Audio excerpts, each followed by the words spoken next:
அசாம் மாநிலத்தின் தும்துமா நகரின் மகாத்மா காந்தியின் சிலை அகற்றப்பட்டது சர்ச்சையான நிலையில் அது குறித்து தனக்கு தெரியாது என அம்மாநில முதலமைச்சர் ஹேமந்த பிஸ்வா சர்மா தெரிவித்துள்ளார்.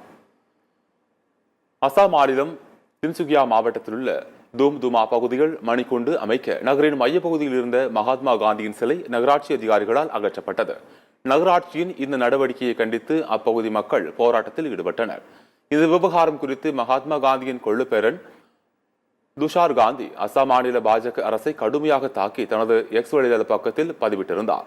இந்த பதிவுக்கு பதிலளித்த முதலமைச்சர் ஹிமந்த பிஸ்வா சர்மா மாவட்ட நிர்வாகம் எடுத்த இந்த நடவடிக்கைக்கு குறித்து தனக்கு தெரியாது என்று தெரிவித்துள்ளார்.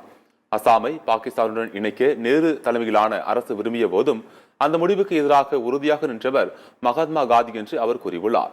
அகற்றப்பட்ட சிலை சிதிலமடைந்த நிலையில் இருப்பதாகவும் அதே இடத்தில் தேச சந்தையின் புதிய மற்றும் உயரமான சிலை 6 மாதங்களுக்குள் நிறுவப்படும் என்றும் தும்துமா எம்எல்ஏ ரூபேஷ் கோவாலா தெரிவித்துள்ளார்.